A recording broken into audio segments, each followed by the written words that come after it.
All right, to quickly hit on Dig, because that's the last thing we didn't really get into as much. Azael, you have them rated the highest at a whole extra 1 tier higher than me and Mark. You have them up at 8. You're crazy. How can you say this? Yeah, they got Fake God and Saligo from 100 Thieves Academy, who both technically did get subbed into the LCS at different times when 100 Thieves were trying to like shift around their import slots. It'll be interesting. I mean, obviously, there's a lot of question marks, a lot of issues with this team. I think for Dignitas to do well, Fake God is really going to have to take a very prominent role. He has been very good in the academy. When you talk about Revenge not stacking up as well in academy, Fake God has been really good in academy. He was okay when he was in the LCS, especially when he was getting his like Jason and Aatrox and stuff. He has a couple champions that people really do have quite a bit of respect for him on. That becomes more difficult as you play against some of the LCS caliber players who either have answers to those champions or are just going to ban them out if you're too much of a niche player. Afro and Dardoch are obviously the two guys with a lot of experience here. But will they be able to kind of mold and level up these players in the same way that Afro was able to kind of play with Johnson? I don't know. Neo is pretty raw, and I think Dardoch has his frustrations when playing with players that aren't to the level that he is expecting. I don't think that this is going to be a top level team, and there are going to be some players who don't have nearly as much experience as him. So it'll be interesting to see how they're able to kind of make this click, and if they're able to make anything really happen. All right, hello, welcome back, everyone. You just heard from Azael on why he thought Dignitas were going to finish about 8th. And in the script here, I'm looking at it in all caps. It just says Flame Azael. It's the entire game intro. Azael, that's not what I want. I want you to flame Kobe and Mark, them at 9. Yeah, look at these dummies. I had them all the way up at 8. Yeah. These absolute buffoons thought they would be 9th. How dare they? No, it's been really fun to watch Dignitas, and I'm actually very happy to be wrong about them. I think some of the ways that they were successful were some of the ways that I thought they would have to be. I think that Dardoch and Afro have taken a very prominent role. When the analyst desk earlier today was talking about most improved, right? It's all Dignitas players in there. The 3 of the 4 people that they were listing were Saligo, Fake God, and Neo, right? These guys have had a massive, massive improvement. Saligo and Fake God in particular, from when they were in the LCS last to when they were in the LCS this split. Statistically, eye test, everything. They have gotten so much better. So these guys, rightfully so, have climbed their ways up the rankings, and yeah, it's been really a lot of fun to see.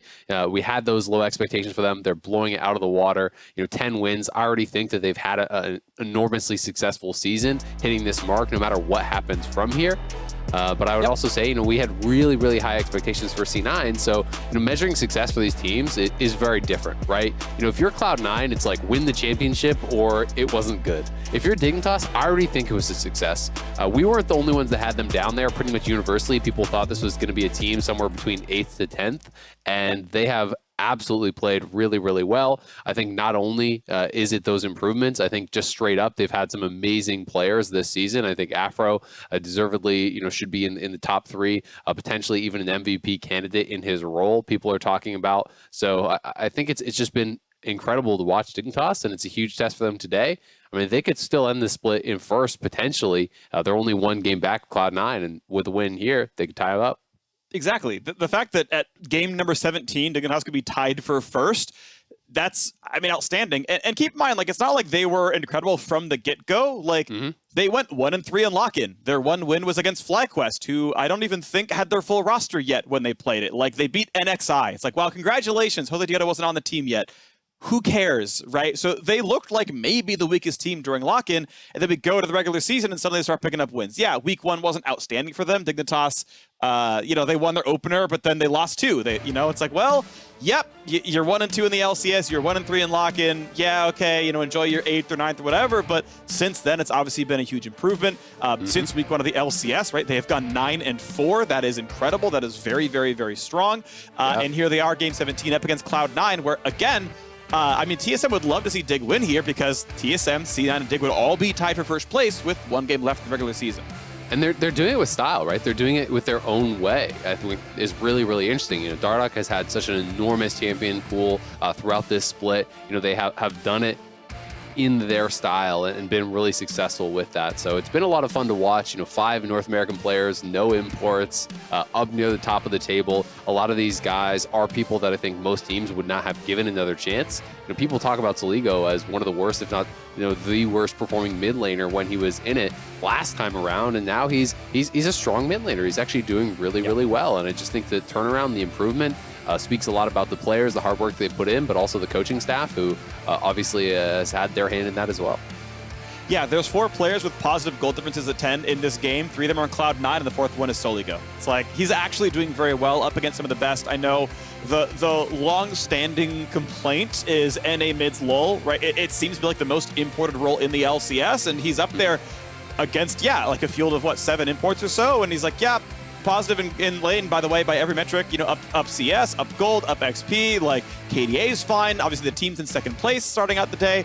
They get an Udyr for Dardoch, so he's no longer doing the world tour of junglers, but even despite the nerfs that, lowered his health, lowered his clear speed a little bit, still a great champ, still getting picked up by Dardoch here.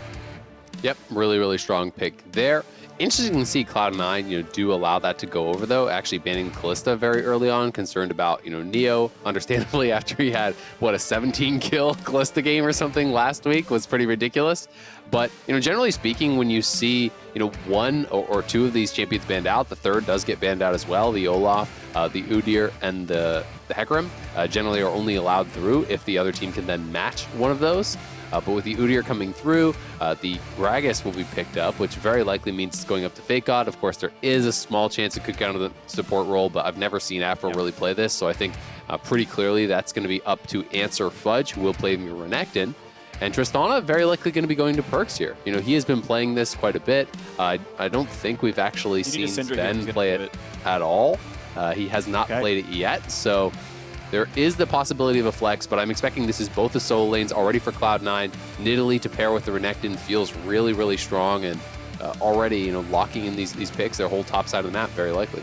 This is very interesting. Of course, as you mentioned, the Tristana can be flexed. You're mentioning that Sven hasn't played it yet, though of course he could. Syndra is the answer. Like, the matchup is absurd because you just knock Trist out of her rocket jump. You have complete control. Trist can never do her thing, which is threaten engages, because as long as you hold E, you are never under any danger in any way. So if they want to keep it flexed, I think you really need to see a Syndra ban here. I don't think you're worried about damage types or a comp not working. Syndra is very flexible in compositions overall, so I really want to see C9 make that the 2nd ban. Unless they're really going to hold on to the entire draft and say, we're going to grab support at 4. If you show us Syndra, we put Trist bottom and we counterpick you with, I don't know what the good Syndra counterpicks are, but I'm sure they're out there. Like, he's going to play Echo or something and play it that way. That's a possibility. Or, they show us they don't have it, and that, he grabs a Zero or something or a Zoe, and he's like, cool, Trist is great, let's go.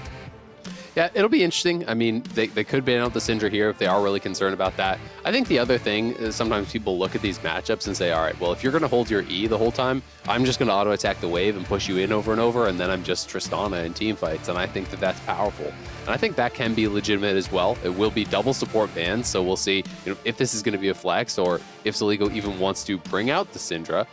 Everyone pretty much in the LCS these days can play it. It is one of his most played. He is not particularly known for it, I would say. His most played had been the Azir, which has gotten knocked down a couple pegs. So we'll see if he's going to go to it and if he kind of agrees with your assessment that it is that favorite of a matchup. So look at these. The bans come through, and they're like, hey, we get first dibs on support. We are going to keep Trist flexible. So Nautilus gone, Alistar gone. We still get Rel. You were so worried about Senna Tahm Kench that you let us still pick Rel. Yeah, sure, she's been nerfed. 2 seconds in the W cooldown is the primary one. 3 armor, matters to some degree as well, but ultimately gonna get the most premier support in League of Legends. Rel's gonna be really solid. Dignitas have to decide, okay, where is Trist going? If she's mid, we really want Syndra. If she's not mid, it's probably an okay blind, and now we need her support. So now, with the Syndra coming through, it's going to be a question of, is Perks okay playing this matchup, or are they going to flex it? Do you send it down to Sven? Do they have the read that this is as bad of a matchup as you feel it is? If they do want to dodge that, Orianna Rel is always something I think about. Orianna is still in there, and that's, possibly a pick that could be pretty effective. Sion coming through. So it's actually support Gragas. So I was wrong. I didn't even consider that for Afro move because he has been around for so long. I've never seen him play that in pro play, even when it had its times where it was kind of popping up and becoming fairly popular, and there was like the Gragas Yasuo bot lanes. I have never seen him play it. Of course, they still are able to flex that, and that is what I think it's going to be. I don't think it's going to be Sion support or anything super weird. So now we find out, will it be mid or bot? And it should be a flex to bot. So it's going to be Tristana Rel against Gragas Kai'Sa. Pretty interesting stuff here. The flex pick coming in for Cloud9 at the last moment to dodge that matchup. So clearly they have a similar read as you. Really not feeling that matchup is one they want to go into. And Perkz, as a result, is just going to play Orianna. Feels like they have a duo that wants to play heavily towards top. Fake God likely will be playing weak side of the map. You have a playmaker here for Aphromoo. It's not the Alistar that we're used to seeing him on, but if he can execute on the Gragas, you can do similar things with these explosive engages, and perhaps that's going to bring Dardoch down to the bottom side of the map, look to try to have that gank assist, look to try to attack that bot lane, while we're expecting Cloud9 to be focusing more on going at the Sion and really getting the Renekton ahead. Yeah, I checked, by the way. You are right. Afro has never in his career played Gragas. Of note, by the way, there's about 12 champions. Sorry, there's about 7 champions that Afro's played exactly once. The only one he's won on is Rel. He's actually 0-1 on a bunch of champs here. So the pattern thinks he only plays once, he immediately drops. Like, he's doomed. It's not me. Yeah, maybe doomed. But we'll see what happens here. Gragas support is going to be in this one. It'll be exciting to watch for here. Sion in top. You know, fingers crossed for Gale Force. Not likely, but you'd love to see it all the same. And we are onto the Rift. Cloud9 can keep their distance away from the other teams, right? They're half a game above TSM. They're a full game, obviously, above Dignitas. You can see on the scoreboard here. They can guarantee that they keep first place in the regular season by winning here and just keeping everyone else down below.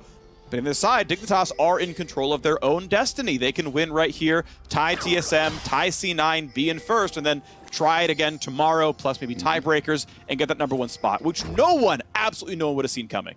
Yeah, no one would have predicted that whatsoever. But, you know, them beating Cloud9 feels more realistic this week than it would have last week, right? Cloud9 has lost 3 straight now. They are not playing their best League of Legends, and we'll see if they can really have a bounce back game here and look dominant once more. But it's 3 straight losses for Cloud9, who, you know, going into last week, everyone basically thought first place was locked up. You know, they were 11-2. They were way ahead of the competition. Now they are only 1 game ahead of a bunch of teams. So Cloud9 really need to clean things up, or really need to go into playoffs here strong. And it's going to be a scuffle up at this blue buff. Aphromoo is here, though. The support is actually here, so they have an extra member, and he should have body slam. Oh, this should be really, really good. If Fake can land a stun afterwards, he's going to charge Q over the wall, but the flash is early from Fudge. He's like, wait a second. I don't see the Sion. He might have seen him in the Trinket Ward. He's like, I'm getting stun comboed. So a nice try by Cloud9. They've had good invades before, but Dignitas absolutely answer it. They get nothing on Blabber. Dardoch safe with his camp. The downside, of course, is Neo's alone. He's in a 1v2 chilling, hoping to not get screwed too badly, but realistically, a very good play to answer everything here. Yeah, exactly. And I mean, the wave is going to push towards them. You can see that the E was even leveled by Sven, so there's no doubt about it. That wave will crash, and as long as he can pick up most of that farm, honestly, it's not really a big deal. It looks like he's gotten experience. You can see his experience bar there in the bottom left, below the mana bar, that purple one. So he is picking up the XP. He misses a couple farm, but Nidalee is set behind, and there's more of an advantage from Udyr from this play than there is for Tristana. So I think it's okay for Dignitas, and I like the roam from Afro. Yeah, the total cost is 77 gold in CS, I believe is the exact numbers of what he lost from 3 melees and a caster. XP, yeah, sure, there's technically a premium if you share it, so, you know, Afro is down a lot more XP than you would be normally, but ultimately, you weren't going to win the early lane in this 2-on-2 anyway. You were never going to get the push, so, yeah, not that much lost when your upside is, we got an entire camp, especially one that might have been stolen. So, all right. C9 off to an early gold lead. Most of that is just from the lanes being pushed. Again, yes, Neo's been denied, you know, most of a wave. Yes, top lane's being pushed in, which is being answered now by Fake God. So we'll see what happens now over time as Afro has his stacks ready to go. And you can kind of track this forward, right? You know, does Udyr get more of an advantage? Do they get a 2v2 kill off Neo being behind? You know, these types of things can kind of see, you know, how that play will shake out in the long run. Okay. Blabber is down here on this bot side too. If Dardoch gets spotted, it could turn into 3v3. I'm not sure if he knows or not, but calls off the play. Nidalee was indeed right over there taking down Scuttle. So ultimately, Dardoch's going to walk by, put his ward down. I don't believe that ward will spot the ring, but I think he knows Scuttle's gone. Looking for a play now, so looking to get a stun. Perkz is going to get walked at. Nope. I run while I jog and I don't stun, and I wasn't very good at my job, is what Dardock's saying right now. So ultimately, you know, spend some more time on the treadmill. I don't know, buddy, but we'll try next time around. He's going to get top scuttle here, and yeah, the gold remains 200 apart. The Udyr gank's not that threatening until you have the Turbo Chem tank, or unless you're behind them or something like that. But maybe Sligo didn't have spells. Maybe they didn't think it was even worth committing towards a flash or anything like that. So either way, just kind of walks it through, will secure a scuttle of his own, and straight back to farming there. Fake God up on this top side. Should be pretty comfortable in the 1v1, but when Nidalee shows up, it can always be problematic. We'll see how Fudge is going to perform here. You know, generally, Renekton wants to be playing from ahead. You know, if you're just kind of going even against the Sion, it's so much easier for the Sion to have relevance in the game. But Fake God has the wave in a pretty awkward spot. Yes. You know, the wave is not able to crash. Nidalee is up on top side. And this is always where palms are getting a little bit sweaty as a top laner, knowing that I got to get this in or it'll freeze. I don't want to just give up all this farm. But if I hard commit to it and then Nidalee's there, maybe I'm dead. He at least had a ward in Tribrush. You saw Blabber hiding around the wall because he knew that was a very big possibility. Ultimately, though, yeah, able to play the lane well enough. Fake God so low on mana, and Nidalee never did jump over the wall. The one nice thing is, with the Trinket ward there and Scuttle being taken, I don't believe there is a route that Nidalee can sneak into the lane, because you can't get over the walls of Herald Pit any better than that one. Now, mid under fire, though, slowly going to stun and a perch, but he's going to have to run away really fast. Vulcan's here already. The flash is not going to get anything done. Vulcan's already here, finds the stun, gets the setup. First blood is picked up right away. Well done to Cloud9, and Fudge wants to kill Fake God. He's nearly going to get him down. Big stun, big Q. Solo kill for Fudge in the top lane. Nicely done, Cloud9 across the map, getting advantages there, and that just felt like Fake God just underestimated, you know, the damage that was going to be coming through. Fudge had no flash, so if you just flash, that play ends. Here is this earlier gank. Would have been able to be an escape, I think, for Saligo had Vulcan not been on the roam, but the great roam from him here. I also like that he just steps on top. Attract Repel is that big circle around you. It's not just the beam in between you. So he stuns him up, just donates that kill over to Blabber, and then up on this top side, Fake God out of mana. Fudge just going aggressive here. Conqueror gets stacked up. He can continue with that chase. But after the slice and dice is used, you can just look for the flash. Unfortunately, he holds it too long. The W comes up there for Fudge. He stuns him at low HP, bursts him down during it. Really well done by him, and now pretty significant advantage up on that top side. Well done. Some of that, of course, earned by the fact that Vulcan's able to roam. They've had bot pressure the entire time. Some of that is kind of guaranteed with Trist. I assume it's a lot guaranteed with Rel versus Gragas as well, where you're just going to be comfortable in the 2-on-2 and there's no counter punch. And yeah, able to walk up. Sven gets all his autos off. Halo Blades, plenty of attack speed, some damage towards Neo, and Cloud9 right back to where people expected them to be, where they're dominant, they're winning pretty much every single lane, they're getting the roams off, getting kills in various places. You know, good job C9 all aboard. But we've got to see them close out the game. We've got to see them look consistent, because they've had in some of these games leads. It's not like they've completely fallen off the rails at all stages of the game. If you look back to the TSM game, they had a monumental lead and still lost that one. So questions will still be there for Cloud9 until they can really close out some full games, start to look back in form here. And I think Dignitas, while behind, are really not that far down. It's just the 700 gold at this point, even with the 2 kills.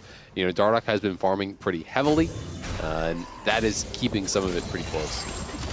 Body's going to get some damage there. Not going to go for much more. Sven just feels safe. Good trades back. Has to burn the ulti. Of course, Neo not being level 6 was not going to get much of a chase down, but does get the 4-stack charge plus ult, which is going to chunk Neo down a bit low and make him try to sustain back up. Neither AD Carry has bought items yet. They're both at probably 1,500 gold or so at this point.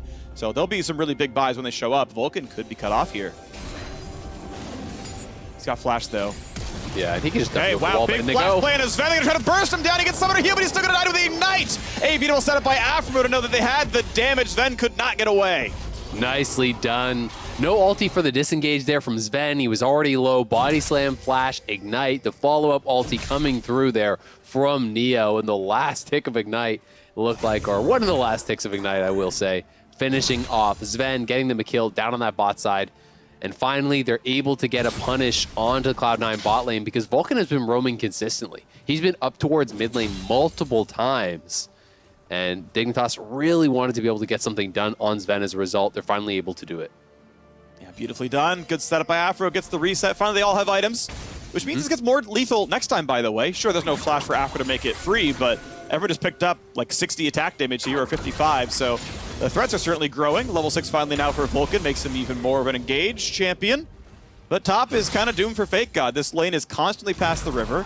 He does have flash, he does have ult, he's got ways out, but yeah, it's hard to fight for the wave when Fudge will just deal 700 damage if you actually auto-attack a minion at this point. Yep, and that's the negative side when you're getting frozen on. This is why I think it's so smart. You know, a lot of Renekton's will just be like, I'm a lane bully, and they'll push in the wave over and over and just kind of let you farm under turret. Freezing is so much more effective. It uses the fact that all of the silent abilities are AoE against him, because then when you're trying to last hit with an E or with a W or with a Q, you're often hitting multiple minions and just reinforcing the freeze because you have that push going out. So it can be very difficult. But as Fake God moves down towards this Rift Herald, the wave actually got pushed into his tower, so kind of awkward. Herald charge, not going to do much as Blabber jumps over the pit. Now Fudge in the fight, gets a big stun, but Sign's going to get him back. This is big damage towards Fudge, who is a bit low. The ulti is already gone, and Fudge will just die. He jumps away. The chase for Blabber can't find it. Dark's a new shield. Now Blabber, he will be stunned. The heal's not enough. The kill comes through for Fake God. On the other side, though, it's already dead for Soligo. Afro on the run out as well. Fudge did stay alive. Slice, he dies, he stuns. He's going to get the kill into Afromu, and that is Cloud9 getting a 2-for-1. Nicely done. They get the 2-for-1 on the play. Fudge barely able to survive there. Was really close, but he gets out.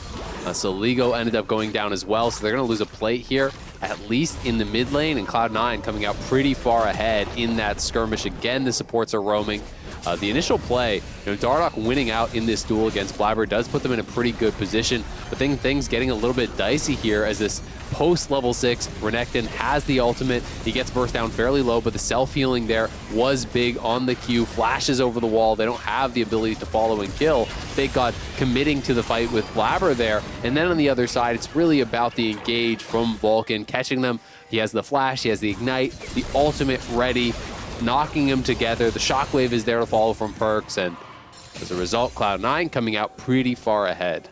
Yeah, 2,000 gold. They got the first dragon pretty much on spawn, by the way, a while back. That was right at 6 minutes, and now second dragon's back alive. And you will give some credit to the fact that there is some money on their bot lane. You can see Sven technically richer, but that's trading back and forth constantly.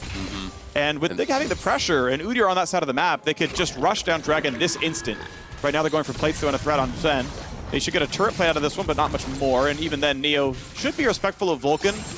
Without the ult being up on Rel, there's not that much of an engage, but just kind of the seconds until Dragon gets started, this should be easy for Dig. And slowing down the Dragon stack from Cloud9 is going to be important. It's so awkward, though, because they've kind of just abandoned ship on top lane, it feels like. And, Fake God came over to actually fight at the Rift Herald. And while that was happening, Fudge had unfrozen the wave and pushed it in before he came over. So the wave bounced and then refroze. And he's just been in this perpetual situation where he can't get access to the wave. And if he gets dove on this stacked wave, his game is basically just over, it feels like. He just can't get access to minions. I mean, he was actually, even on farm earlier on. Now he's down 40 plus CS at this point. He's having to give up more and more. He will be able to get access to this wave eventually, but the next wave will crash in, and that's again going to mean eventually we'll be pushing back to his opponent, and things do get pretty difficult for him. Alrighty, bonk. Down goes the minion wave. You can see, yeah, it is, 37 CS difference plus the extra assist. Nice stun. Means Udyr's there as well. Perks has flash, and that means the cask puts him to the wrong direction. Perks still burns a cooldown for it, but, I mean, if you live, you take those. He does live. I wonder if they even needed. I mean, the damage did land. If Soligo gets his ultimate off there, I'm not sure if he goes down or not. He had a couple hundred health remaining. Either way, a nice little attempt on the play, and they do get the flash out. It doesn't cost them any of their own summoners. Of course, the ultimate was expended, but Afro has quite a bit of CDR at this point. Went for Kindle Gem early, has the Lucidity boots, so already a fair bit of CDR in the kit. And Sven should be able to knock down another plate here, or at least close to, as he's going to have really tremendous amount of sieging power here on that Tristana. You have the Q up, avoid the additional attack speed, you get that explosive charge on, and you can really make short work of him. And he's got Kraken Slayer already, which is really nice. He got solo plate gold for both those plates, by the way. Vulcan was not nearby. Kraken Slayer built because he's against 3 tanks. It's going to be tank Gragas and support with Aftershock. Obviously, Udyr builds full tank. Fake God, though, he doesn't have much money. He's signed, he's always tanky, so he's going for the tank busting build, which I think is very, very smart. There's other options there, right? You can do Gale Force and things like that. There's even games for Shield Bow, but yeah, based on target selection, this makes a lot of sense, so I like Sven's build in this game. Herald Summon shows up, and, well, that turret will not die, but, you know, Blabber realized, like, running out of time. We need to get the plates at some point, so crashes 2 more in mid. And if they can auto this a couple more times, they'll get a 3rd, or a 4th, but that's not going to happen here.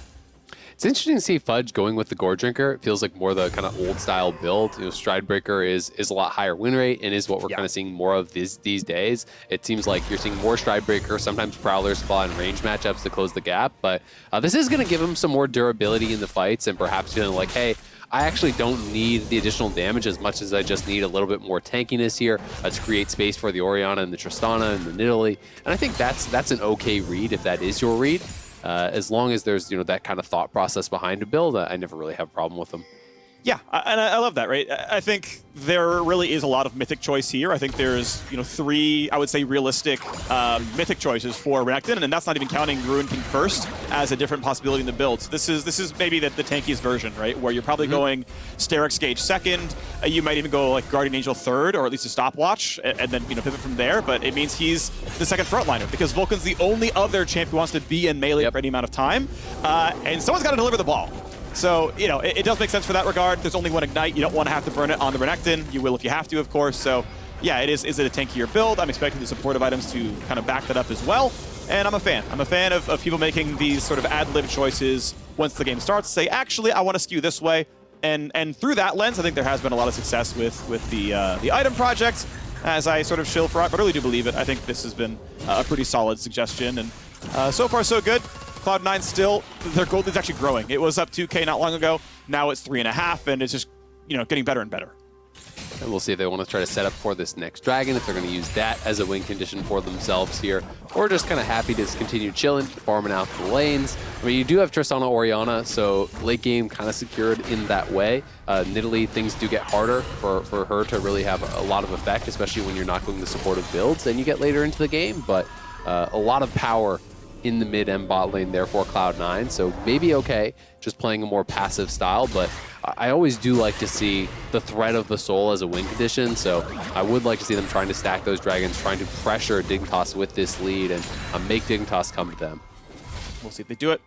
Right now, ward control is sparse for Cloud9. Dignitas' vision is much better in that area of the map. TP up for both top laners, though Fake God can keep Fudge there. I think it's a positive. If you can keep the gold leader of top lane out of the fight, you're pretty happy with that one. Dignitas have plenty of frontliners. They don't need the Scion to make these fights work. Getting rid of the wards. C9 still kind of trying to slowly edge their way in. Stardust going to be stunned up. A pull on the 2. Shockwave on a 2 as well. Look at the combo. Stardust is burning down. And they're going to find the second kill. A double for Sven. C9 have taken control of mid lane. They will take control of the dragon as well. Oh, that is so huge for Cloud9 as Dardoch and Afro just get comboed down. Not only do they lose those kills, you're going to lose mid lane turret off that. Sven can go bot to answer that wave because they know the dragon is guaranteed to be there. So they really went out all across the map on this. Fudge heading back up towards top. Didn't have to use his TP. So they can even look to pressure this bot lane tower if they want to stay around, knowing that Vulcan is in the area. They have Prio on that bot side, and Neo has backed it up. So Cloud9 extending the gold lead, creating advantages everywhere they go right now. All right, Smite's early, but no one's around to steal. It's fine. Technically, you could have seen like a lucky Kai'Sa W, possibly just, you know, pure RNG. End of the day, it doesn't matter. They're going to grab it all the same. Cloud9 on the second dragon. It would be a 27-minute Dragon Soul, which is not terrible, to be honest. That seems somewhat reasonable. So that's on a decent pace, since the first one they got was at 6 minutes. Losing one didn't hurt them that badly. And Dignitas has to find their way back into this game, but they've got to fight back a greater than 4,000 gold deficit. It's you know, up and to the right for Cloud9. It's been plummeting for the Dignitas side. Smite's going to land. Blabber going to take a lot of damage, but he will not die. He's big enough. Merc treads in a stopwatch, going to make sure he's not going to die to anything. And Dignitas, their consolation prize is a Rift Herald. Now they will finally get a turret on the board. Neo feeling comfortable over here with Gale Force. He can kite Fudge. End of the day, there's at least some money back in the pockets, but still a long way to go. Yeah, it is a long way to go, and it feels like when you start falling into a hole like this, you have to look towards playmaking, right? Because reasonable fights will be lost, and that's where you're looking for Afromove to find a really good ult, to find the E-Flash, you know, split up a team fight perhaps with a really good ultimate where you're knocking the back line away and knocking some of that front line forward, getting that separation, buying your carries time to maybe knock down Vulcan, knock down Fudge without Perks and Sven in there helping them. All right, once again, Dardoch is here trying to fight for, taking a bunch of damage, but gets pushed around, gets out. Afro ults in, but now Aftershocks on Coda, making him very, very squishy. Blabber down fairly low, but has stopwatch. Gets a smite, gonna go grab the eye, but Fake God's here, gonna find a bit of a roar, but no re-engage. There comes the ulti across, gonna find one, but the re-engage comes in from Vulcan. A stun on several, the backline access, Fudge comes in. They've got 2 already. Here comes number 3. Cloud9 will not lose these fights. Vulcan be the only death. Fake God in the zombie form, gonna walk around and find a little bit to do, but ultimately it is Cloud9 taking a 4-for-1 plus the Rift Arrow. Vulcan has been so huge for Cloud9 in these team fights, finding engage after engage, setting it up there for the rest of his team to knock him down, finds the multi-man ultimate there, following it up with the stun, the shockwave coming across, Sven getting unleashed as well. And they are off to the races here, 6,000 plus gold ahead before 20 minutes, knocking down an additional tower. The bot lane turret is really low there as well. And you're starting to see that really show in the itemization. You know, items are being completed across the board. Sven is already on his PD, plus a crit cloak on top. And Fudge should be pretty close to the Hysterics here as well, you'd imagine. It's actually going to be a full completion there. So across the board, just getting so much stronger than their opponents. Yeah, this one's getting out of hand rapidly there. We still got 2 minutes and change until the next dragon spawns up. We expect to get that one. Regardless, Baron is the much sooner objective as it spawns right now. And we can see a couple of wards on that side of the map, even one inside the pit. So Cloud9 going to start putting their attention over there. They're in no rush to take Baron, but it's just the kind of objective that you want to bait your opponents into when possible. Yeah, so we'll see if they're going to set up around that. I feel like for now, Cloud9, you can generally just see where the vision is, and that's what they're looking for. It doesn't feel like they want to consider any sort of early Barons. Don't really have the best team for it, so it will just be the continued play down around the bot side. Looks like they're trying to find Fake God here, knock down that tier 1, get the last outer tower, more gold in the pockets, set up for this dragon, and playing around inside this jungle makes it very difficult for Dignitas to even approach and actually try to get even just kind of peripheral vision in their side of the map so they can move forward and potentially contest. So we'll see if Cloud9 want to defend that vision, maintain control of mid, play for the obvious dragon. Well, the only peripheral vision Dignitas has by looking down at their keyboard is they hope, whatever. The top river belongs to Cloud9. 3 out of 5. Though. Yeah, I'll take that. That's good enough for me. You know, it's as Cloud9. Yep, there we go. Trinket ward number 1 used, and actually no other trinket wards available at that kind of range. So Dignitas now going to be playing in full fog. And though 2-item Trist with Nidalee healing, I would say is actually pretty good single target damage. And they have at least the Rel to tank this up. They're really not playing the rush on this Baron anytime soon. They are going to wait till dragon number 3. Well, 3 for them, 4 of the game. It's pretty dangerous unless you're playing like Vayne Azir or whatever, and you can just insta-kill the Baron. It is tough to actually do that, and that's one of the ways that you can really give away a game. It's just by tanking up too much Baron damage and having that turn. So I think that we probably won't see them with their comp go for a Baron unless it's after a kill or much later on, but they have full control of this side of the jungle, it feels like. They're pushing out mid. You can see that Perks is pinging for assist, have coverage to push out bot. They want the waves ready, and Fudge will not have TP, but if Fake God's up top, he doesn't have his TP either. Fake God has pushed and is looking to move, though, so at least they will deny that wave up there, and Dignitas are going to clear out some vision around the Baron pit, but it will be a free dragon for Cloud9. All right, Dignitas has realized that they are just not winning these team fights. The gold has gotten worse and worse. Every single battle they've taken has turned around on them, so they're just going to stop doing so. Maybe waiting until a turret or a Baron makes it easier. Smite comes through, 29 health. Again, Blabber not worried about the errant shots coming through from Neo. Thankfully for him, they haven't, but has left it open. That's all I'm going to say, that it's been a possibility that the dragon could have been stolen. Cloud9 have been the beneficiaries of many cheeky steals in the past. Sneaky W comes to mind from playoffs a few years ago. End of the day, now some damage on Dardoch as he gets a scuttle. I mean, he'll survive Fudge. He's building tank. It's not going to be a problem. No, I'm talking about the Herald. You're just dropping Herald bot lane. I see. So Cloud9 do have it down there. We'll see if they want to make a play towards Baron. They are going to find Dardoch. If they kill Dardoch here, they might actually just go straight for it. Ooh, he's going to run away. He's going to stay alive. Shockwave not going to land as Afro flashes away. Ultimately, they get to keep their jungler for now, which means Smite can still be a threat. The bot lane Herald gets answered. Soligo has TP, so was never really in threat of not joining that fight. quick thumbs up. We might see Dardock recall to heal, or maybe go for the Raptors to make that happen. Yeah, Sven jumping around away there tells me that he wasn't sure where everyone else was, because it was just Dardock and Aframu. I don't think he really had to jump away in that situation. Maybe could have forced out the flash from Dardock, but of course, if you don't have full vision on where everyone is, if you think Neo could be around, that is always a big concern. So wanted to play it a little bit more safe. And as a result, they will just push them out of the jungle, but they do steal away the blue buff. They continue to take away camps from their opponent's jungle as much as they can, just trying to keep that gold lead growing. Has stagnated somewhat over the last couple of minutes, but it's still enormous, and they are still closing in on this Mountain Soul here, which will make them very durable. Yep. And since Dignitas haven't got anything done, they're happy to play it this slowly. They haven't engaged in a fight really that much in a while. They've just taken the dragon for free, and then they'll say, you know what, screw it. We'll wait 3.5. We'll just do it again and just take another dragon. And then maybe we're more comfortable to take any level of risk since Dignitas aren't getting the gold back in the mid game. It's like, yeah, sure, go farm on Scion. It's fine. 300 Tristana will kill it anyway. We're not worried here. And it does feel like, generally speaking, Dignitas, if Dardock is not being aggressive in the early game, Dignitas isn't doing much in the early game. He really is the catalyst for a lot of their early game plays. Aframu can be really big in team fights, in the mid and late game. But generally speaking, when Dardock's not having a great game, when he's not dominating, they're pretty passive in the early stages. And Dignitas relies largely on their team fighting, relies on the fact that they can outplay you in the 5v5s, can move around the map better, can set up better.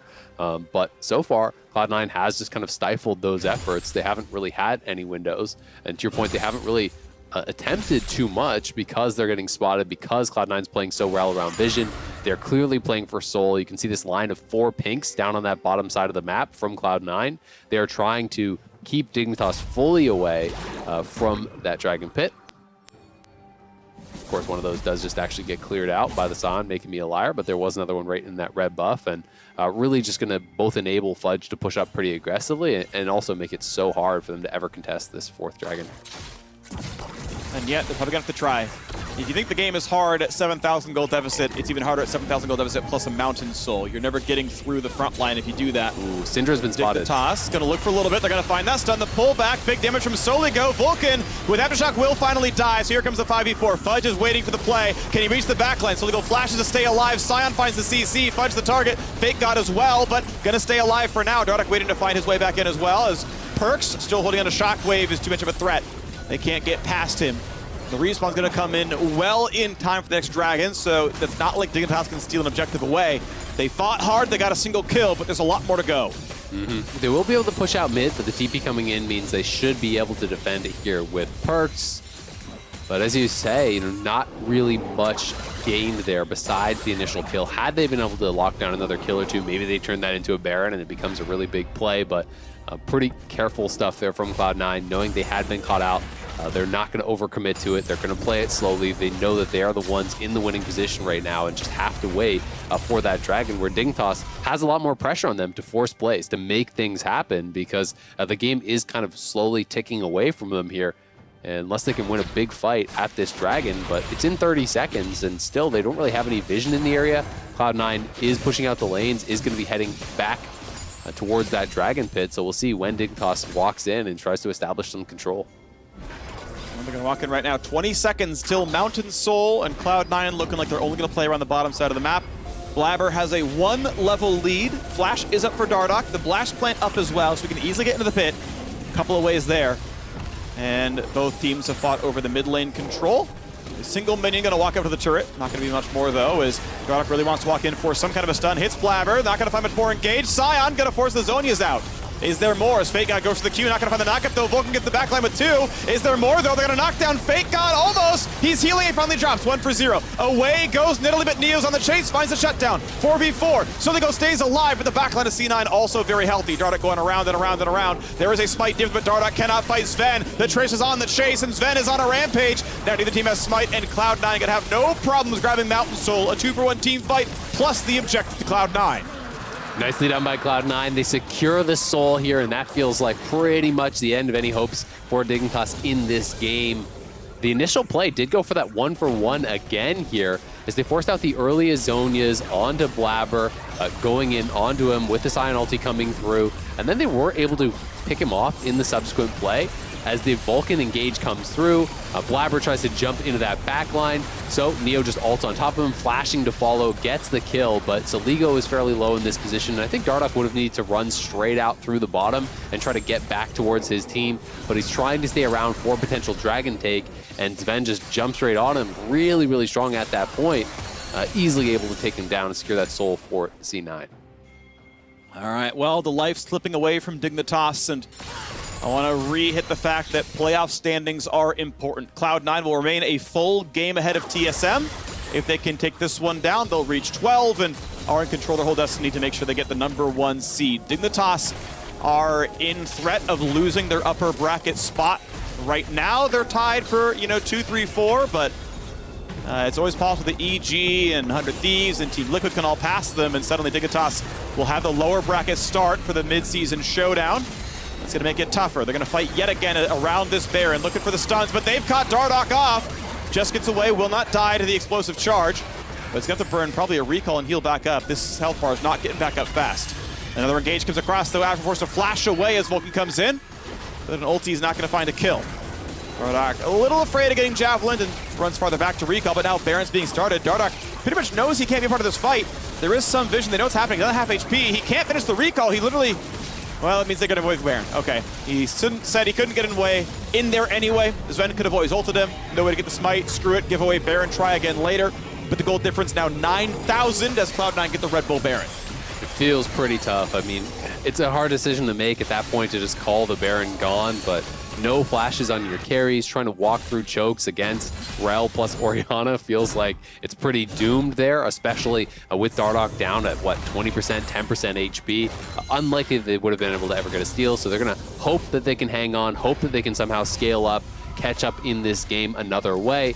But Cloud9 with the Baron, with the Soul, really do have everything they need, it feels like, to knock down some inhibitors here, to try to push forward. You've got the Tristana, who just needs a little bit of time on those towers, and we'll be able to make short work of them. So they are pushing out mid, pushing out bot.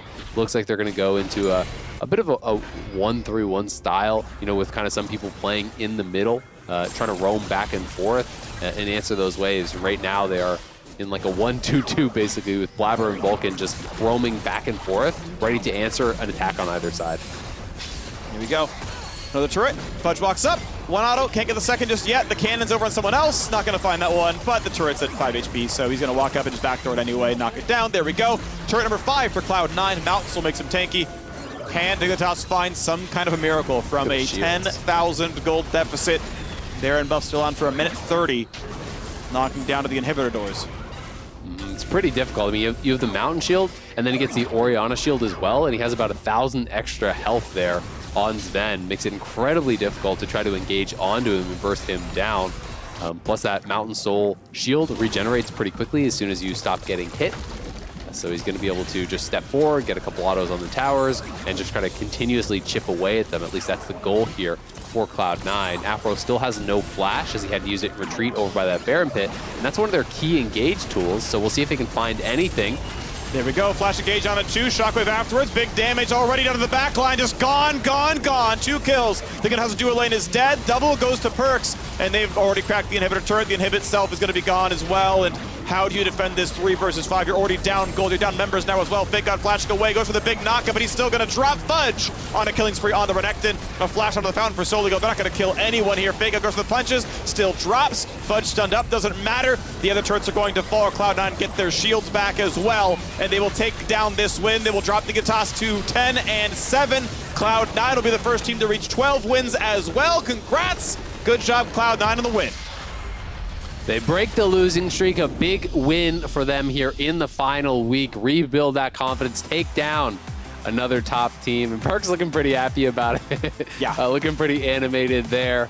I think this is one you needed to really start to rebuild that confidence, because it can start to become a little bit of a mental thing when you're on a losing streak, even if you know that you are a top team. Taking down Dignitas, a team that's only 1 game below them in the standings, and doing it this cleanly, this dominantly, I think was important for Cloud9. And really start to finish, it felt like they were in control. It was pretty much all Cloud9 all the time, doing well in the lanes, solo kill on the top side. Fudge managing those minion waves incredibly well and making Fake God's life very, very difficult, stacking up the dragon, securing the soul. Felt like they really checked all the boxes here and could be very happy with how they played today. Absolutely agree. They got plays in various parts of the map, and their objective control was really sound. So well done to Cloud9. Again, they're at 12 wins. They are in control of their destiny. Against most teams that they would tie, they'd own the tiebreaker, but obviously just win number 13, and you're guaranteed first no matter what, because no one can reach 13. We will see if Dig, in their game against, I believe, FlyQuest tomorrow, can wrestle themselves in the top 4 as well, and what that's going to look like, but that'll all be in the future. Now, that does it for us today. It does it for me and Azael, but either way, it's going to be more of the show, so stay tuned. On the other side, Lit Tigers will be talking with Perks in the Verizon postgame interview, and we'll see you there.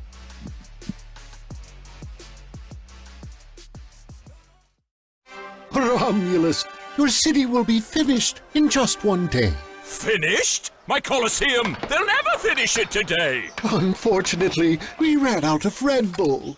Huh, so that's why Rome wasn't built in a day.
till we on top.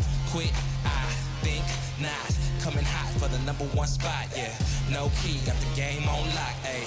Big threes when I take my shot, ayy. On the rise and we ain't gon' drop. On the grind, it's our time, just watch. If you want it, you can get it. Life gets hard, but don't you let it get you down. Go get the crown because our time is now. Ayy, we gotta get it. Gotta get up, gotta go, we gotta get it. Ayy, they won't forget us. Made it happen and we all became legends. We gotta get it, gotta get it, gotta get it. We gotta get it, gotta get it, gotta get it. We gotta get it, gotta get it, gotta get it. We gotta get it. We can't be contained when we leave the game. My name will remain. We don't need the fame. You can keep this chain. We broke free so things won't be the same. Nah, on the mission, gotta get it. Let's work. We were raised on the net. I'm raising my net worth, but it ain't about the money. Nah, it ain't about the cause. All that matters is the world knows who we are. Welcome back to the LCS, everyone. We've got our Verizon post-game interview for you currently alongside C9 Perks. Now, this officially ends Cloud9's 3-game lose streak. How are you feeling about it happening against Dignitas, now 10-7 on their side nonetheless? Ooh! Yeah, we finally broke our losing streak. It felt pretty bad to lose, especially like 3 games in a row. Especially in LCS. So I really wanted to win today and play well because I feel like I've been doing some bad mistakes in the last couple of games. So I just wanted to play well today. It always feels good when you kind of get those kinks out and bring through a good performance for the rest of the team. And this was pretty dominating from Cloud9 overall as a squad, looking from the composition you brought to the table and how it played out on the Rift. Why was this such a great play from Cloud9 today? I think today we just kind of played, we practiced a bit this week in scrims, and we still have to improve on our play when we are a bit thrown off in draft or play some Champions League and practice a lot, because then we get a bit lost. So today was just something we practiced, and we shown off clean game and had clean comms. So yeah, it was a good game for us. It was a good game, and one thing that's been noted overall, if you're looking at the season in total for Cloud9, seeing the improvement from Fudge, seeing some more integration of you in the team, what progress do you feel has been made on bringing the solo laners into that 2020 C9 core? I think it's just like trying to figure out what champions work best with our team and what are we really good at playing, and communicating and making sure that everyone is on the same page. So a lot of it comes down to reviews and understanding each other's role in the game, and yeah, just in general being on the same page, I guess, right? Same like for me, I think I had like, as I mentioned, like last couple of games I've been a bit poor, and it's also because I would play something on stage or like an official game that I didn't practice as much in scrims, and then I would not be on the same page what my team should do, and same with them. With me, I guess. So as soon as I play a bit more of like this week, I played like 2 Oriana games and scrims or something. So I was like pretty confident compared to like last week where I didn't have like much on Azir at all. So I think just come down to practice and knowing what our team wants to do. And I know we're all very excited to see that confidence come through more and more with playoffs on the horizon, because Perks and playoffs is always a sight to see. But there is obviously a lot of pressure. Yeah, indeed. But Cloud9, they have to be going into this with a little bit of reminiscent of last year. Obviously, they made it through and have those eyes on MSI. Do you feel any of the pressure from what Cloud9 experienced last year, wanting to uphold this strength and continued success and worrying about a potential fall? No, I mean, I don't think about it ever. Obviously, I don't want it to happen, but it's not like that something that's happened in the past is like bound to happen again. And this team is a completely different team, and also completely different coaching staff. And also, I came here to win and to dominate, and I want to perform well when it matters and make my fans proud. So I didn't come here to lose NA and to not go to MSI. So I'm definitely looking on the trophy here. That's what they brought you here to do, Perks. We're going to continue breaking this down on the State Farm analyst desk. But as we go, I want to say thanks for joining me in this interview, and we definitely look forward to more from you in the future. Thank you for having me.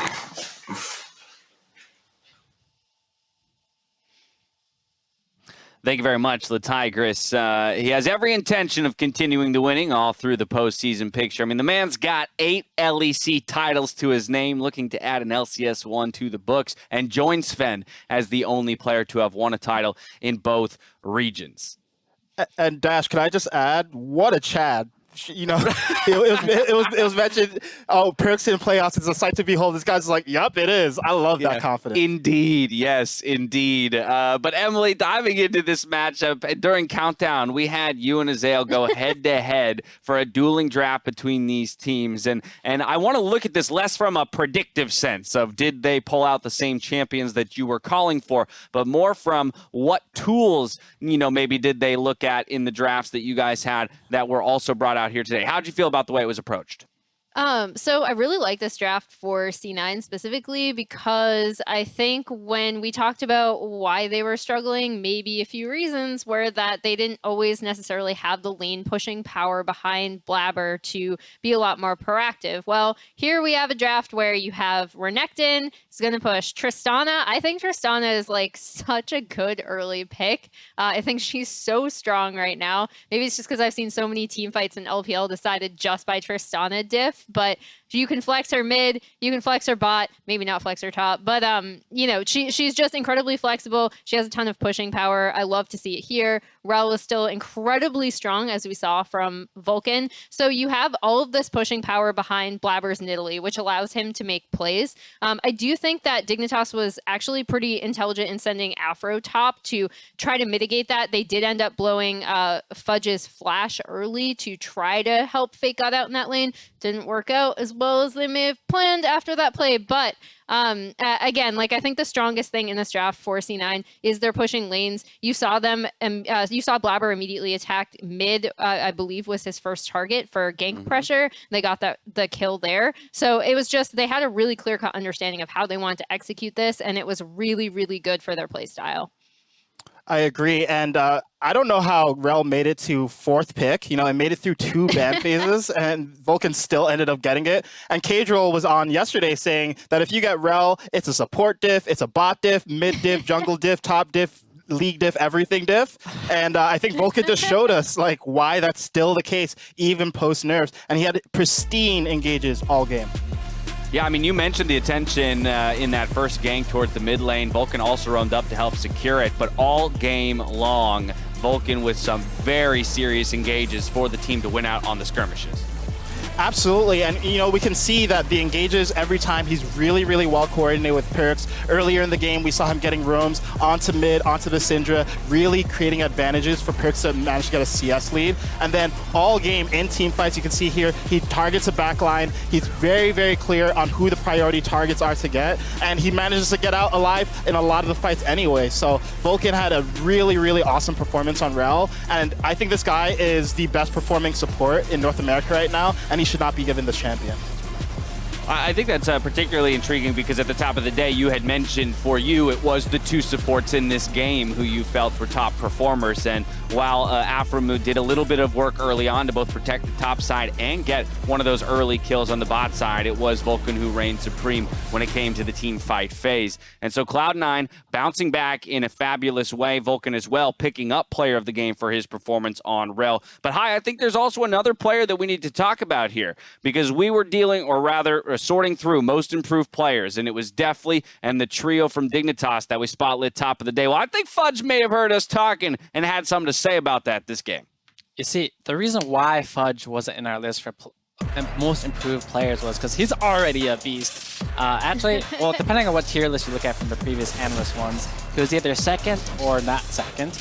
But in this game, he definitely showed his prowess of being a top 2 top laner. He had a Furnace Flash level 1 actually, but he still got the solo kill onto Fake God here. I'm actually going to put 100% of that death on Fake God. He should have lived there, but in any case, Fudge got the free solo kill, and then he exerts his pressure into this Rift Herald fight where he 1 versus 2s the enemy top laner and jungler, which leads him into a game-winning fight. So not only does he win lane despite being flash under, he converts that pressure into one team fight here at Rift Herald, and he definitely showed who the better top laner here is this game, and that was Fudge.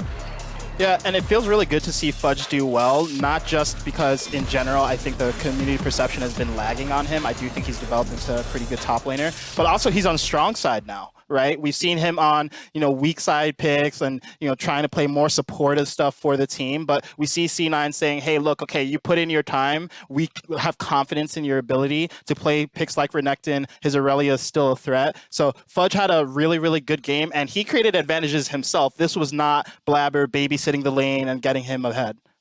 Yeah, and I think one thing I'd like to call out for Fudge in this game is that we saw him have better wave management, right? Like as soon as he gets that kill, he sets the wave in a state that really allows Fake God to do absolutely nothing. He's kind of like stuck, and that's actually what allows them to go into the Herald play, and also why the CS gap balloons after that, because when they both rotate down, the wave ends up crashing and coming back, which still puts Fake God at a really extreme disadvantage in this lane.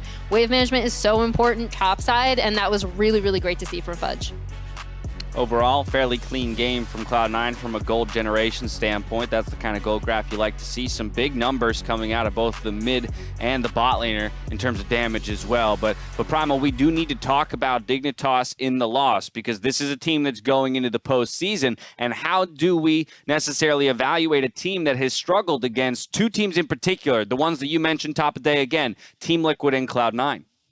So overall, I think Dignitas should feel good about their split up to this point. Yeah, they can't get first, but I think even if they end up top 4, that's a huge overperformance relative to people's expectations.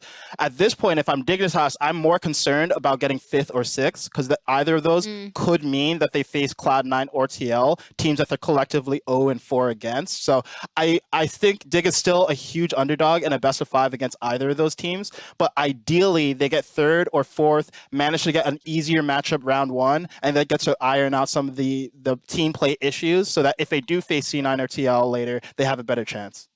And just to follow up on something you said previously in Countdown, Primal, I think it's important to look at Dignitas versus teams that are, technically above them, or teams we consider above them, like C9, and then, middling to lower teams. This is still in standing with how Dig have performed, right? We already went into today saying that they were 0-1 against C9, and unfortunately this is another loss here. So hopefully they can regroup and try to, I guess, work around some of the flexibility they were showing previously in the split, and also help enable their 2 solo laners, which I think is just so important for this team to do.